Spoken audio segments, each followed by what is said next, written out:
Halo semuanya, Assalamualaikum warahmatullahi wabarakatuh. Dan selamat datang kembali di channel Kisah LA Official. Jangan lupa sebelum lanjut like dulu, komen pendapat kalian, dan subscribe sekarang juga supaya kalian gak ketinggalan cerita-cerita viral penuh drama kantor, kejutan identitas, dan balas dendam elegan yang bikin merinding seperti ini. Kali ini kita akan membahas sebuah kisah yang benar-benar membuat banyak orang tersentak. Aku dihina hanya karena pakaian kerjaku terlihat sederhana di kantor. Tanpa mereka tahu, aku sebenarnya adalah anak pemilik perusahaan ini yang sedang menyamar sebagai karyawan biasa. Hari itu awalnya terlihat seperti biasa di hari kerja biasa. Aku datang seperti karyawan lainnya, berpakaian sederhana, tanpa kemewahan, tanpa menunjukkan siapa aku sebenarnya. Tapi di kantor itu, aku justru diremehkan, aku dipandang sebelah mata, bahkan aku dipermalukan hanya karena penampilanku tidak sesuai standar orang penting. Yang paling menyakitkan, orang yang menghina aku adalah manajer sendiri, seseorang yang merasa dirinya paling berkuasa di perusahaan itu. Namun, dia tidak tahu satu hal besar, bahwa selama ini dia sedang berbicara kepada orang yang sebenarnya memiliki kendali atas semuanya. Dan saat batas kesabaranku habis, aku tidak lagi diam. Aku membalikan keadaan di depan semua orang, hingga membuatnya kehilangan wibawa, harga dirinya, dan posisinya dalam sekejap. Apa yang terjadi di ruang kantor itu benar-benar di luar dugaan semua orang. Sampai akhirnya, dia harus menerima kenyataan pahit, berdiri tanpa kuasa di hadapanku. Tonton sampai akhir karena cerita ini bukan sekadar tentang hinaan di tempat kerja, tapi tentang bagaimana seseorang bisa jatuh hanya karena meremehkan orang yang salah. Yuk kita mulai ceritanya. Aku dihina karena pakaian kerjaku sederhana di kantor. Manajer itu tak tahu bahwa aku anak pemilik dari perusahaan ini yang pura-pura jadi karyawan biasa. Ku permalukan dia hingga sujud di kakiku. Assalamualaikum warahmatullahi wabarakatuh. Halo semuanya, dan selamat datang kembali di channel ini. Jangan lupa sebelum lanjut, like dulu, komen pendapat kalian, dan subscribe sekarang juga supaya kalian gak ketinggalan cerita-cerita viral penuh drama kantor, kejutan identitas, dan balas dendam elegan yang bikin merinding seperti ini. Kali ini, kita akan membahas sebuah kisah yang benar-benar membuat banyak orang tersentak. Aku dihina hanya karena pakaian kerjaku terlihat sederhana di kantor. Tanpa mereka tahu, aku sebenarnya adalah anak pemilik perusahaan ini yang sedang menyamar sebagai karyawan biasa. Hari itu awalnya terlihat seperti hari kerja biasa. Aku datang seperti karyawan lainnya, berpakaian sederhana, tanpa kemewahan, tanpa menunjukkan siapa aku sebenarnya. Tapi di kantor itu, aku justru diremehkan. Aku dipandang sebelah mata. Bahkan aku dipermalukan hanya karena penampilanku tidak sesuai standar orang penting. Yang paling menyakitkan, orang yang menghina aku adalah manajer sendiri, seseorang yang merasa dirinya paling berkuasa di perusahaan itu. Namun dia tidak tahu satu hal besar, bahwa selama ini dia sedang berbicara kepada orang yang sebenarnya memiliki kendali atas semuanya. Dan saat batas kesabaranku habis, aku tidak lagi diam. Aku membalikan keadaan di depan semua orang, hingga membuatnya kehilangan wibawa, harga diri, dan posisinya dalam sekejap. Apa yang terjadi di ruang kantor itu benar-benar di luar dugaan semua orang. Sampai akhirnya dia harus menerima kenyataan pahit, berdiri tanpa kuasa di hadapanku. Tonton sampai akhir, karena cerita ini bukan sekadar tentang hinaan di tempat kerja, tapi tentang bagaimana seseorang bisa jatuh hanya karena meremehkan orang yang salah. Yuk, kita mulai ceritanya. Kehidupan baru di kantor. Naya Prameswari melangkah masuk ke gedung perusahaan besar itu tanpa pengawalan, tanpa sorotan, dan tanpa status yang sebenarnya ia miliki. Di mata semua orang, ia hanyalah karyawan baru yang datang untuk bekerja seperti yang lain. Ia sengaja menyembunyikan identitasnya sebagai anak pemilik perusahaan. Tidak ada mobil mewah, tidak ada ruang khusus, tidak ada perlakuan istimewa. Naya memilih berdiri di posisi paling bawah, ingin melihat sendiri bagaimana perusahaan itu berjalan dari dalam. Pagi itu, ia mengenakan pakaian kerja yang sangat sederhana. Tidak mencolok, tidak bermerek, Hanya cukup rapi untuk seorang karyawan biasa. Beberapa orang sempat meliriknya sekilas, lalu mengabaikan. Di meja resepsionis, ia mendaftar seperti pelamar baru lainnya. Tidak ada yang tahu bahwa nama yang mereka catat itu adalah bagian dari pemilik terbesar perusahaan tersebut. Setelah proses singkat, Naya diarahkan ke divisi operasional. Langkahnya tenang, tanpa ekspresi berlebihan. Ia tidak ingin diperlakukan berbeda, bahkan jika itu berarti ia harus memulai dari nol. Di dalam lift, ia berdiri di antara karyawan lain yang berbicara tentang pekerjaan, target, dan atasan mereka. Tidak ada yang mengenalnya, dan itu justru yang ia inginkan. Hari pertamanya di kantor dimulai seperti orang biasa. Namun di balik ketenangan itu, Naya sudah memutuskan satu hal. Ia tidak akan selamanya berada di posisi ini. Seragam sederhana. Hari kedua Naya bekerja dimulai seperti biasa. Ia datang lebih pagi, berjalan melewati lobi kantor dengan langkah tenang. Pakaian kerjanya tetap sederhana, tidak mencolok, tanpa aksesori berlebihan. Ia tidak berusaha menarik perhatian siapapun. Di area kerja, beberapa karyawan mulai memperhatikan kehadirannya. Bukan karena prestasi, tetapi karena penampilannya yang dianggap terlalu biasa untuk lingkungan perusahaan besar itu. Bisik-bisik mulai terdengar pelan. "Dia staf baru ya? Kok pakaiannya gitu aja?" ucap salah satu karyawan sambil melirik sekilas. "Kayaknya bukan orang penting," balas yang lain. Naya mendengar semuanya, tapi tidak bereaksi. Ia langsung duduk di meja kerjanya dan mulai membuka dokumen tugas yang diberikan sehari sebelumnya. Sementara itu, di sudut ruangan, beberapa rekan kerja mulai membandingkan penampilan antar karyawan. Di lingkungan itu, penampilan sering dianggap lebih penting daripada kemampuan. Naya menjadi bahan penilaian cepat. Sederhana, tidak menonjol, dan dianggap tidak memiliki kelas untuk bekerja di perusahaan besar. Namun ia tetap fokus. Tangannya bergerak cepat mencatat, membaca, dan memahami sistem kerja yang ada.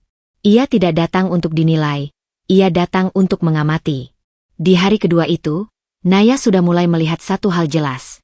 Di kantor ini, orang lebih cepat dihargai karena tampilan, bukan kemampuan. Pandangan merendahkan. Livia Hanindira mulai memperhatikan Naya sejak pagi. Dari cara Naya duduk, bekerja, hingga pakaian sederhananya, semuanya terlihat di mata Livia sebagai sesuatu yang tidak pantas berada di lingkungan perusahaan besar. Di jam istirahat, Livia mendekat ke meja kerja Naya tanpa permisi. Tatapannya dari atas ke bawah, seperti sedang menilai barang. "Di sini itu perusahaan besar, bukan tempat coba-coba," ucap Livia dingin. Naya tetap fokus pada dokumennya, tidak langsung merespons. Livia tersenyum kecil, tapi penuh sindiran. Kalau cuma mau kerja asal masuk, nanti malah jadi beban tim. Beberapa karyawan di sekitar mulai memperhatikan. Suasana jadi sedikit tegang, tapi tidak ada yang berani ikut campur. Naya akhirnya menutup file yang ia baca, lalu menatap Livia dengan tenang. "Saya di sini untuk bekerja, bukan untuk dinilai dari pakaian." Jawaban itu singkat, tapi membuat Livia sedikit terdiam sesaat. Namun rasa gengsinya membuat ia tidak berhenti. "Bekerja itu bukan cuma soal niat," balas Livia.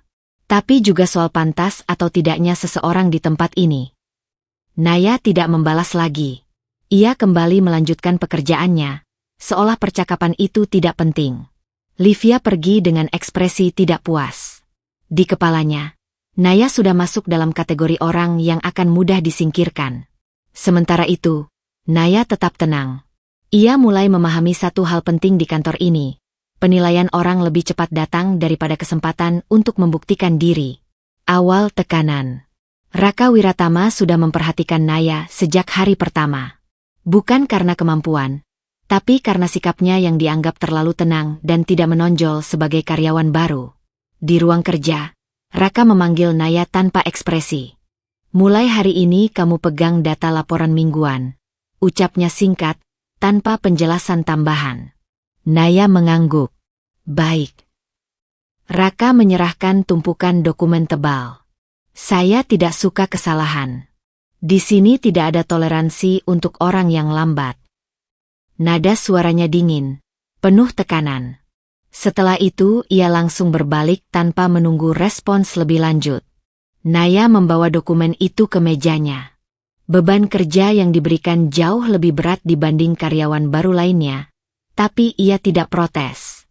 Di sekitar meja kerja, beberapa rekan mulai memperhatikan perubahan perlakuan itu. Mereka tahu tugas tersebut biasanya diberikan kepada staf yang sudah berpengalaman. Livia Hanindira tersenyum kecil melihatnya dari jauh, seolah sudah menunggu Naya kesulitan. Namun Naya tetap tenang. Ia membuka satu persatu laporan, membaca dengan cepat, mencatat pola, dan memahami alur kerja perusahaan tanpa terlihat panik. Sementara itu, Raka dari ruangannya terus mengamati. Dalam pikirannya, Naya hanyalah karyawan biasa yang harus diuji sejak awal agar tahu batas kemampuannya.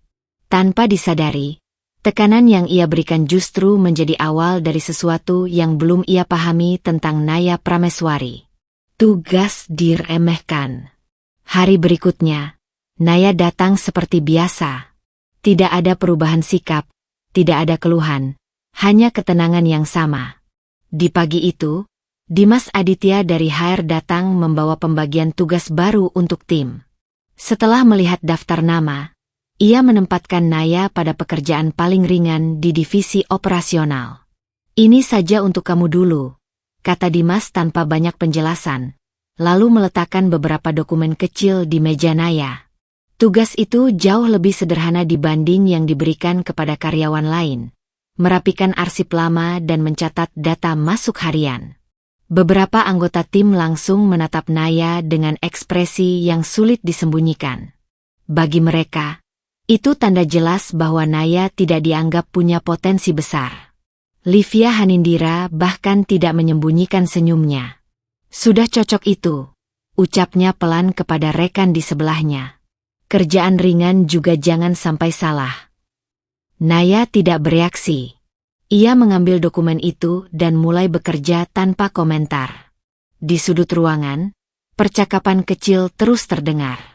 "Kayaknya dia memang ditempatkan di level bawah," kata salah satu karyawan. "Tidak semua orang bisa naik di sini," balas yang lain. Naya tetap fokus.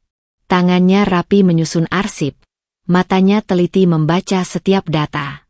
Meski dianggap hanya mampu mengerjakan hal kecil, ia justru bekerja dengan ketelitian yang sama seperti pekerjaan besar. Dimas sesekali melirik dari jauh, memastikan tidak ada kesalahan. Dalam pikirannya, Naya hanyalah karyawan baru yang belum diuji lebih jauh.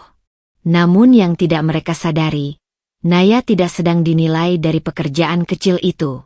Ia sedang mengamati bagaimana perusahaan ini memperlakukan orang dari level paling bawah. Kesabaran Naya. Hari-hari di kantor berjalan dengan pola yang sama bagi Naya. Datang pagi, bekerja, menerima perlakuan dingin, lalu tetap diam tanpa perlawanan. Setiap sindiran dari Livia Hanindira, setiap tatapan meremehkan dari rekan kerja, dan setiap tekanan dari Raka Wiratama ia terima tanpa ekspresi berlebihan. Naya tidak membantah, tidak mengeluh, tidak mencoba membela diri. Namun di balik sikap tenangnya, Naya mencatat semuanya. Di laptop pribadinya, ia membuat catatan rapi, siapa yang berkata apa, kapan kejadian terjadi, dan bagaimana sistem kerja dijalankan. Semua ia susun dalam data yang terstruktur. Saat ada kesalahan kecil di tim, ia tidak menunjuk siapapun. Ia hanya mencatat pola yang berulang, melihat bagaimana kesalahan sering ditutup-tutupi tanpa perbaikan. Di ruang kerja, beberapa orang mulai merasa aneh dengan sikapnya. Naya terlalu tenang untuk seseorang yang sering diremehkan. "Dia itu nggak pernah marah ya?" bisik salah satu karyawan. "Atau memang dia nggak ngerti apa-apa?" jawab yang lain. Naya mendengar, tapi tetap tidak bereaksi. Ia hanya melanjutkan pekerjaannya, menata dokumen, dan menyelesaikan tugas satu persatu dengan rapi. Raka beberapa kali memperhatikannya dari jauh. Dalam pikirannya, Naya dianggap tidak punya nyali untuk bersaing di lingkungan kerja yang keras. Livia pun mulai merasa bosan karena Naya tidak pernah terpancing. Namun justru di balik kesabaran itu, Naya semakin memahami satu hal. Semakin lama ia diam, semakin jelas semua keburukan yang tersembunyi di dalam perusahaan mulai terlihat. Kesalahan Dimas. Pagi itu, Dimas Aditya mengirimkan instruksi kerja baru ke tim operasional. Pesan itu berisi perubahan data laporan yang harus segera disesuaikan sebelum siang hari. Naya menerima dokumen itu seperti biasa. Ia membaca dengan teliti, lalu langsung mulai menyesuaikan data sesuai arahan yang tertulis. Beberapa jam kemudian, masalah muncul. Data yang sudah diperbarui ternyata tidak sesuai dengan sistem pusat. Laporan menjadi kacau, dan beberapa bagian divisi lain ikut terdampak. Raka Wiratama langsung memanggil seluruh tim ke ruang kerja. Suasana tegang. Raka meletakkan laporan di meja dengan keras. "Siapa yang mengerjakan ini?" tanyanya dingin. Beberapa orang saling pandang. Naya tetap diam. Dimas Aditya kemudian menunjuk ke arah Naya. "Dia yang proses data terakhir," ucap Dimas cepat, mencoba melepaskan diri. Semua mata langsung tertuju pada Naya. Livia Hanindira tersenyum tipis, seolah sudah menunggu momen ini. "Sudah saya bilang," bisiknya pelan. "Kerjaannya belum siap." Naya menatap laporan itu sekilas, lalu menatap Dimas dengan tenang. "Instruksi yang saya terima berasal dari Anda." Ruangan sedikit hening. Dimas mengerutkan kening. "Saya tidak pernah bilang begitu. Kamu yang salah baca." Naya tidak meninggikan suara. Ia hanya membuka laptopnya dan menunjukkan file asli yang ia terima, lengkap dengan waktu pengiriman dan nama pengirim. Raka memperhatikan layar itu tanpa langsung berbicara. Dimas mulai terlihat gelisah. Namun ia tetap mencoba bertahan. "Mungkin ada kesalahan sistem. Tapi tetap saja, kamu yang menjalankan." Beberapa orang mulai saling berpandangan, tidak yakin siapa yang benar. Naya tetap tenang. Tidak ada emosi di wajahnya. Hanya bukti yang berbicara. Raka menatap keduanya lama, sementara suasana ruangan semakin tegang tanpa kepastian siapa yang sebenarnya bersalah. Tuduhan tidak adil. Rapat divisi dimulai dengan suasana serius.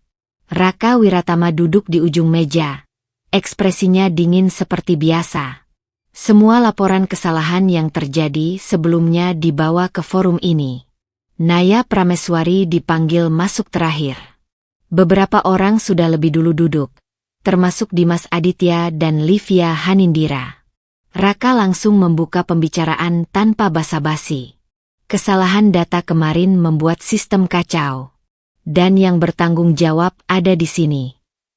Pandangan ruangan mengarah ke Naya. Dimas segera menambahkan, "Saya sudah cek, yang memproses terakhir adalah Naya." Livia ikut menyela. Suaranya tenang tapi menyudutkan. "Saya juga melihat dia yang mengerjakan sampai akhir. Seharusnya lebih teliti." Naya berdiri di tempatnya, tidak terburu-buru membela diri. Raka menatapnya tajam. "Kamu mau bilang apa?" Semua orang menunggu jawaban yang bisa menjatuhkan atau menyelamatkan dirinya. Naya membuka laptopnya, lalu menampilkan urutan file kerja dan instruksi awal yang ia terima. Ia menunjuk satu persatu dengan jelas, tanpa emosi. "Data yang saya proses sesuai instruksi yang dikirim Dimas Aditya. Waktu pengiriman dan file asli ada di sini." Ruangan mulai hening. Dimas langsung menoleh. "Itu tidak mungkin.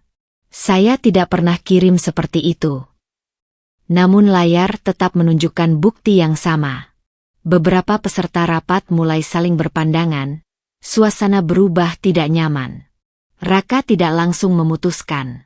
Wajahnya tetap keras, tapi ada keraguan yang mulai muncul. "Jadi kamu menyalahkan atasanmu?" Suara Raka terdengar lebih tajam. Naya tetap tenang. "Saya hanya menunjukkan fakta." Namun tekanan di ruangan tidak berhenti. Meskipun bukti sudah ada, suasana rapat tetap mengarah membuat Naya berada di posisi paling lemah. Dan di momen itu, Naya hampir saja dijadikan kambing hitam di depan seluruh tim. Bukti diam-diam. Sejak rapat yang menjatuhkan namanya, Naya tidak lagi hanya bekerja seperti biasa. Ia mulai bergerak lebih hati-hati, lebih diam, tapi jauh lebih fokus. Di meja kerjanya, setiap aktivitas kantor mulai ia amati dengan detail.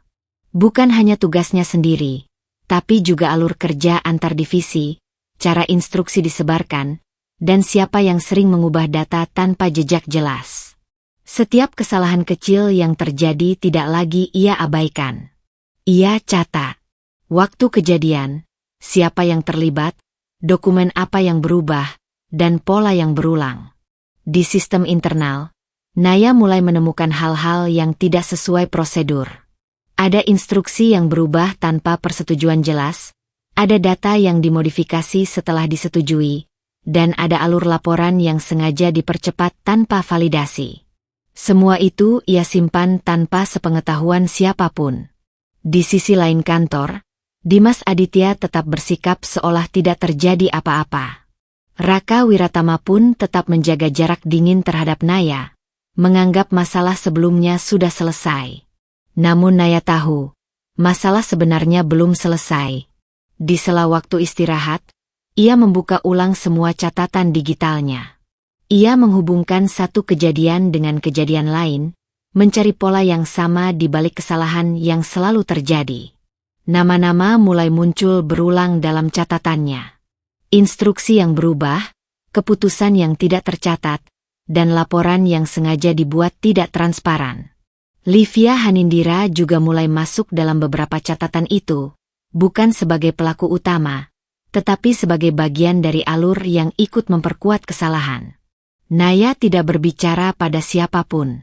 Ia hanya mengamati, mencatat, dan menyusun semuanya secara perlahan. Di kantor itu, semua orang masih melihatnya sebagai karyawan biasa yang sempat dipermalukan. Namun tanpa mereka sadari, Naya sedang mengumpulkan sesuatu yang bisa mengubah posisi siapapun di dalam perusahaan itu. Rapat penting. Ruang rapat utama dipenuhi para staf dari berbagai divisi. Raka Wiratama duduk di posisi pimpinan dengan wajah tegas seperti biasa. Di hadapannya, layar besar menampilkan laporan kinerja mingguan perusahaan. Naya Prameswari duduk di bagian belakang, tidak menonjol di antara peserta lain. Raka membuka rapat dengan suara datar. Saya ingin semua bekerja lebih efisien. Tidak ada ruang untuk kesalahan kecil yang berulang. Beberapa orang mengangguk. Lalu pandangannya bergeser ke arah Naya. Dan saya juga ingin menegaskan, lanjut Raka, posisi baru bukan berarti semua orang langsung mampu. Ruangan sedikit hening. Livia Hanindira tersenyum tipis, seolah mengerti arah pembicaraan. Raka melanjutkan, ada beberapa karyawan yang masih perlu membuktikan diri, bukan hanya sekadar hadir. Semua mata sempat melirik ke arah Naya. Naya tetap tenang, tidak bereaksi. Raka menekan remote, mengganti slide ke laporan kesalahan operasional sebelumnya. Kesalahan yang terjadi beberapa waktu lalu seharusnya tidak perlu terjadi jika orang yang mengerjakan lebih teliti. Nada suaranya jelas mengarah pada Naya, meski tidak menyebut nama langsung. Beberapa orang di ruangan mulai saling pandang. Dimas Aditya duduk diam, tidak berani berbicara. Ia hanya menunduk, menghindari perhatian. Raka menutup penjelasannya dengan dingin. Saya harap semua belajar dari ini. Tidak semua orang cocok berada di posisi yang sama. Rapat berlanjut dengan pembahasan lain, tetapi suasana sudah berubah. Naya tetap duduk tenang sampai akhir, mendengarkan tanpa menginterupsi. Di balik sikapnya yang diam, ia mulai semakin memahami bagaimana kekuasaan digunakan di perusahaan itu, bukan hanya untuk mengatur, tetapi juga untuk merendahkan. Kesabaran yang diuji.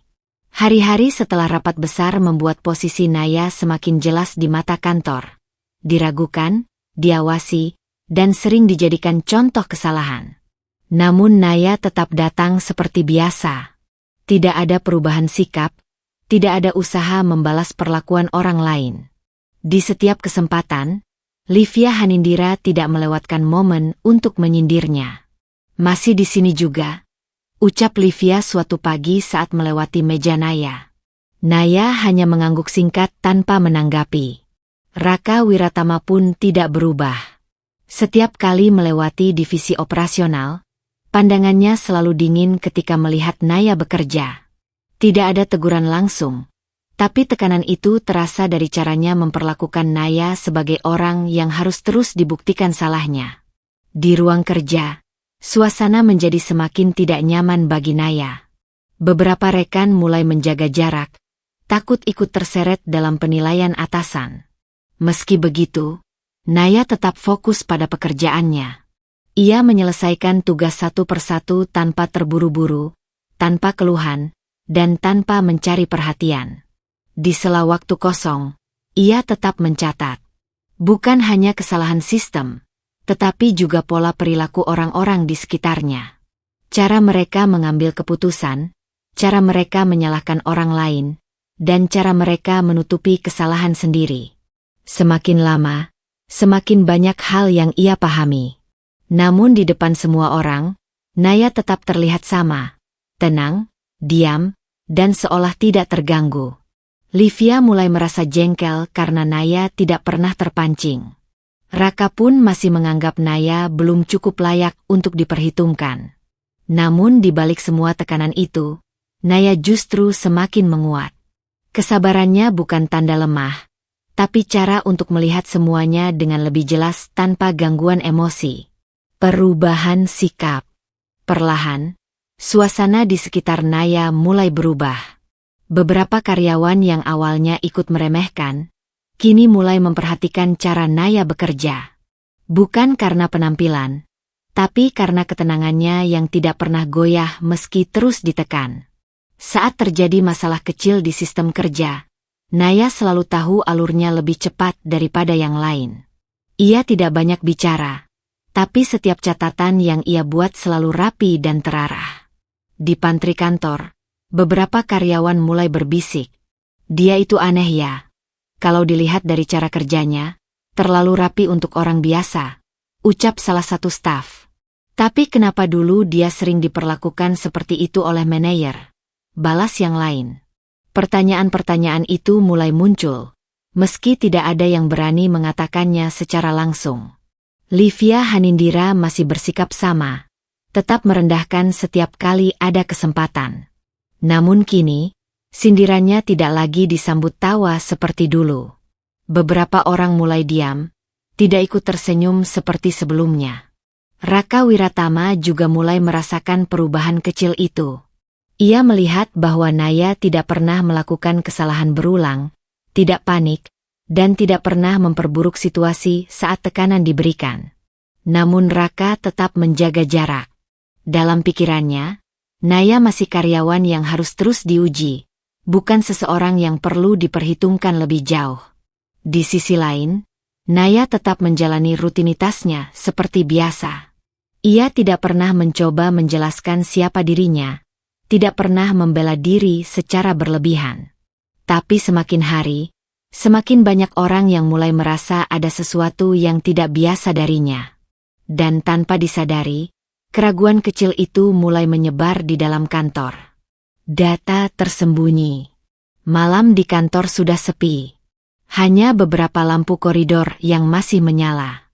Naya Prameswari tetap berada di ruang kerjanya, berpura-pura menyelesaikan laporan harian seperti biasa. Saat semua sistem terlihat tenang, ia membuka akses internal perusahaan dengan kode yang tidak diketahui siapapun di divisi itu. Layar berubah. Masuk ke lapisan data yang tidak pernah terlihat oleh karyawan biasa. Di dalamnya terdapat laporan audit internal, alur persetujuan direksi, hingga catatan perubahan sistem yang hanya bisa diakses oleh lingkaran pemilik perusahaan. Naya menatap layar dengan tenang. Satu persatu file ia buka. Nama-nama mulai muncul di sana. Perubahan data yang tidak tercatat di laporan umum, instruksi yang disembunyikan, dan persetujuan yang tidak sesuai prosedur resmi.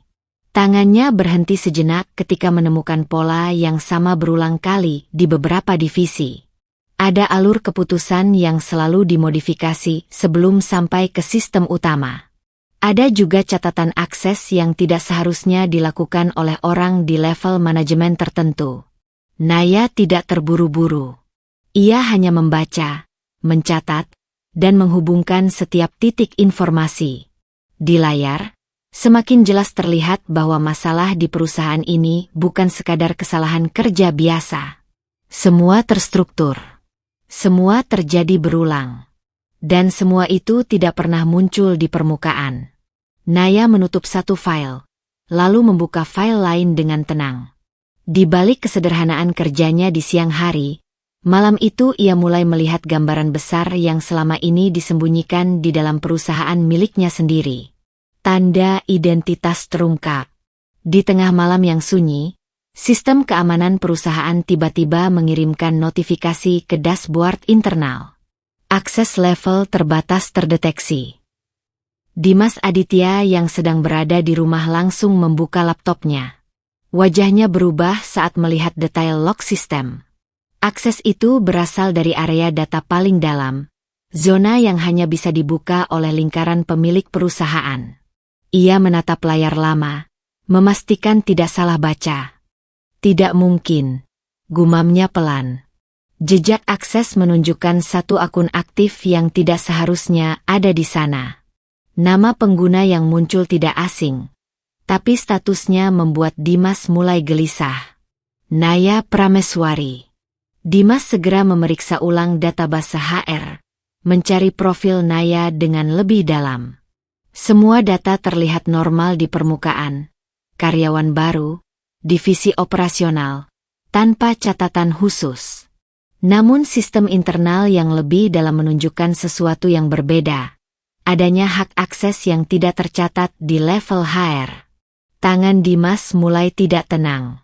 Ia mencoba menutup celah itu, tapi sistem tidak mengizinkannya melakukan perubahan langsung. Di kepalanya mulai muncul banyak pertanyaan yang saling bertabrakan. Siapa sebenarnya Naya? Kenapa dia bisa masuk ke area itu? Dan kenapa tidak ada catatan resmi yang menjelaskan hal tersebut? Dimas mulai panik, bukan hanya karena pelanggaran sistem, tapi karena ia sadar akses seperti itu hanya dimiliki oleh orang-orang tertentu di puncak perusahaan. Ia langsung menghubungi bagian IT. Suaranya terdengar lebih cepat dari biasanya.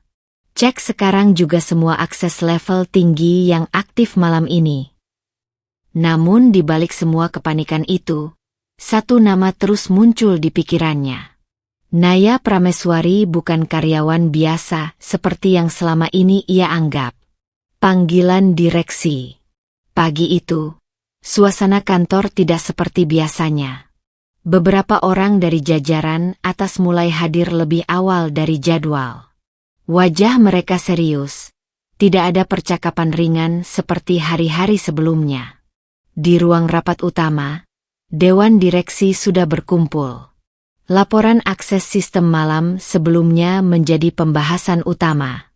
Seorang direktur membuka suara dengan tegas. Ada akses ke data level tertinggi yang tidak tercatat dalam otorisasi resmi. Ruangan langsung hening. Nama Naya Prameswari muncul di layar proyeksi. Beberapa direktur saling memandang. Nama itu tidak memiliki catatan khusus di level HR, tapi data sistem menunjukkan akses yang tidak seharusnya ia miliki. Raka Wiratama dipanggil masuk ke ruang rapat. Wajahnya tetap tenang, tapi langkahnya menunjukkan sedikit ketegangan. Apakah kamu mengenal karyawan bernama Naya Prameswari? Tanya salah satu direktur. Raka mengangguk singkat. Karyawan divisi operasional. Dan kamu tahu dia memiliki akses ke sistem level tinggi. Lanjut suara lain. Raka terdiam sesaat. Tidak. Dimas Aditya kemudian dipanggil. Wajahnya tampak lebih tegang dibanding Raka. Jelaskan kenapa karyawan ini bisa mengakses data yang seharusnya tertutup. Tanya direktur dengan nada dingin. Dimas menelan ludah. Saya belum menemukan penjelasan yang jelas. Diskusi di ruangan mulai meningkat, tapi satu hal menjadi fokus utama. Siapa sebenarnya Naya Prameswari di dalam struktur perusahaan ini? Tidak ada yang memberikan jawaban pasti. Namun satu hal sudah jelas. Naya tidak lagi dianggap sekadar karyawan biasa. Konfrontasi ruang rapat. Naya dipanggil ke ruang rapat utama tanpa penjelasan panjang. Pesan yang ia terima hanya singkat. Hadir sekarang. Saat ia tiba, ruangan sudah penuh. Dewan direksi duduk di sisi utama meja, Raka Wiratama di samping, dan Dimas Aditya berdiri sedikit di belakang dengan wajah tegang. Livia Hanindira juga ada di sana, duduk dengan ekspresi tidak seperti biasanya, tidak lagi percaya diri. Naya melangkah masuk dengan tenang. Pintu ditutup. Salah satu direktur langsung berbicara. Naya Prameswari, kami perlu penjelasan tentang akses sistem level tinggi yang kamu gunakan. Ruangan langsung sunyi. Semua mata tertuju padanya. Raka menatap Naya tajam. Ini bukan hal kecil. Kamu masuk ke area yang tidak seharusnya bisa kamu akses. Dimas menambahkan cepat. Sistem mencatat nama kamu sebagai pengguna. Livia hanya diam, tapi tatapannya jelas berbeda dari sebelumnya. Lebih hati-hati, tidak lagi meremehkan. Naya tidak langsung menjawab. Ia berdiri tenang, lalu menatap satu persatu orang di ruangan itu. Apakah yang kalian permasalahkan adalah aksesnya, atau siapa yang menggunakannya? Ucap Naya akhirnya. Suasana semakin tegang. Raka mengerutkan kening. Jawab pertanyaannya. Naya membuka tablet kecil yang ia bawa, lalu menampilkan log sistem yang sama seperti yang ditemukan sebelumnya. Ini akses yang saya gunakan, katanya singkat. Salah satu direktur mencondongkan badan, memperhatikan layar lebih serius. Dimas terlihat semakin tidak nyaman. Raka tetap mencoba mengendalikan situasi. Kamu tidak punya otorisasi untuk itu sebagai karyawan biasa. Naya menatapnya tanpa emosi. Siapa yang menentukan saya hanya karyawan biasa? Kalimat itu membuat ruangan kembali hening. Tidak ada yang langsung menjawab. Konfrontasi di ruang rapat itu bukan lagi soal kesalahan sistem, tapi mulai mengarah pada satu pertanyaan yang belum berani dijawab siapapun. Posisi sebenarnya Naya Prameswari di perusahaan ini. Pengungkapan identitas. Ruang rapat masih dipenuhi ketegangan. Semua orang menunggu jawaban Naya Prameswari. Naya menatap satu persatu orang di ruangan itu, lalu menutup tablet di tangannya dengan tenang. Tidak ada ekspresi panik, tidak ada ragu. Raka Wiratama menatapnya tajam. Jelaskan sekarang. Siapa kamu sebenarnya sampai bisa mengakses sistem itu? Naya tidak langsung menjawab. Ia hanya menghela napas pelan, lalu berdiri tegak.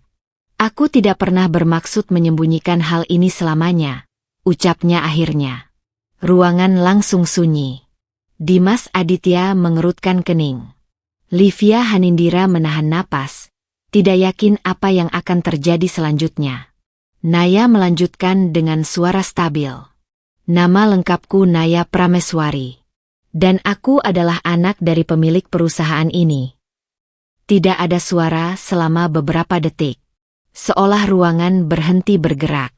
Raka langsung menatapnya lebih tajam. Apa maksudmu? Naya tetap tenang. Aku masuk ke sini sebagai karyawan biasa. Tanpa fasilitas, tanpa perlakuan khusus. Itu pilihanku. Beberapa direktur mulai saling pandang, mencoba memastikan apakah ini serius atau tidak. Dimas terlihat pucat. Ia mulai menyadari semua kejadian sebelumnya dalam sudut pandang yang berbeda.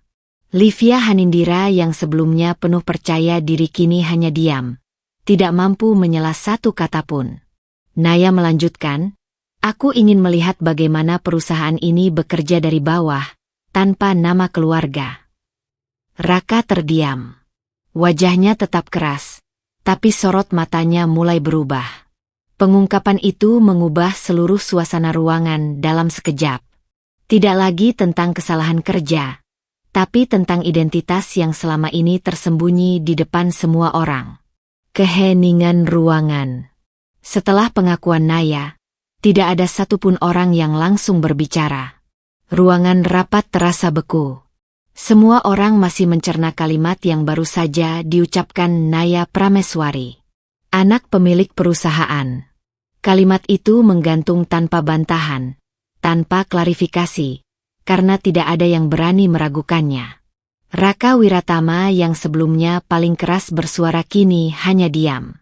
Tangannya yang tadi tegas di meja mulai sedikit mengendur. Pandangannya tidak lagi setajam sebelumnya, berganti dengan kebingungan yang tertahan.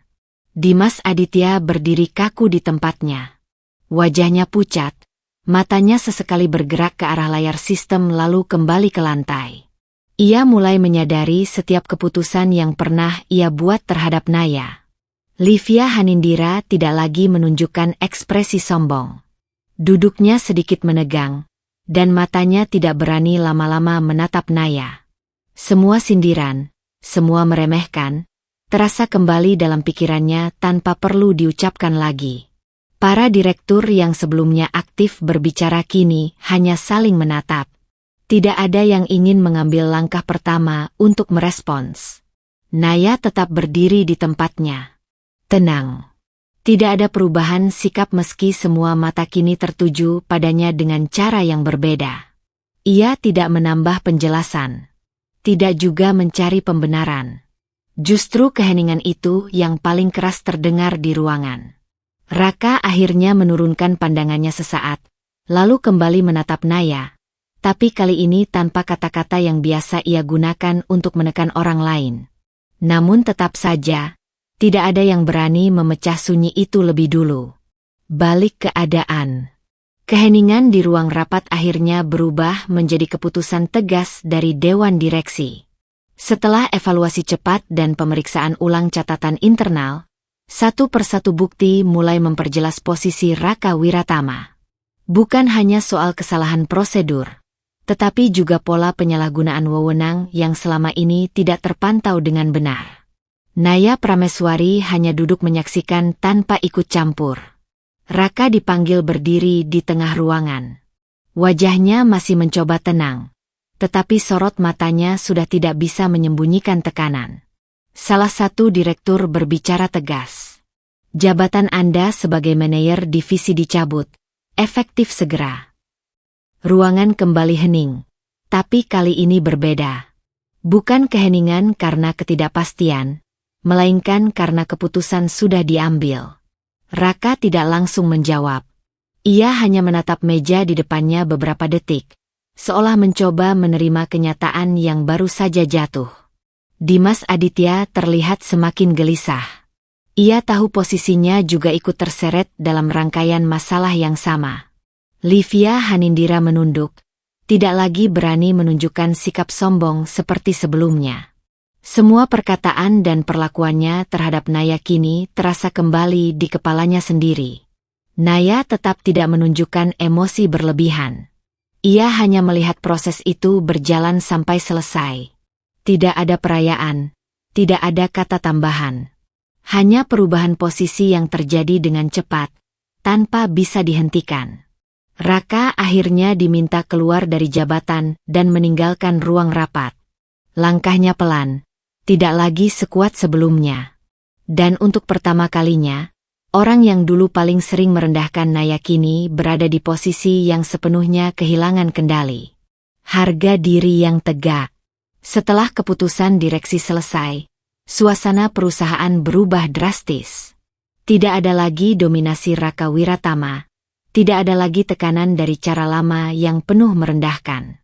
Naya Prameswari berdiri di ruang utama perusahaan, kini bukan sebagai karyawan biasa, tapi sebagai pihak yang mulai mengambil alih arah keputusan perusahaan. Namun ia tidak menunjukkan kemenangan berlebihan. Semua orang masih mengawasinya, menunggu bagaimana ia akan bersikap setelah semua yang terjadi. Naya berbicara singkat di hadapan jajaran manajemen yang tersisa. Aku tidak datang untuk membalas siapapun. Suara itu tenang, tapi tegas. Aku tidak butuh amarah untuk menyelesaikan sesuatu. Yang aku butuhkan adalah keadilan dan perbaikan.